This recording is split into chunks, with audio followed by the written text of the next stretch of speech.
this isn't just limited to, Gen Z or millennials. I think this is everybody. Everybody's gravitating towards social media to learn these different things. And so my coworker, Mark, he's in his early 50s, and he was just recently looking to buy a tool backpack. And so we were, in the job site trailer. And so what he did is, rather than going to Google, he immediately went straight to YouTube, typed in the backpack that he wanted.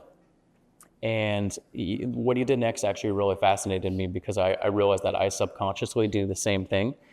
He started clicking on videos, and then as soon as he thought to himself, oh, this person's not actually a real electrician, or this person doesn't seem like they actually work out in the field much, or that they have actually used this thing out in the field, he would swipe away from that video and find a new one, because he wanted to know that the person that was, talking about this backpack actually, knew what they were doing, that they were actually an electrician working out in the field, and that they've actually had experience working with it.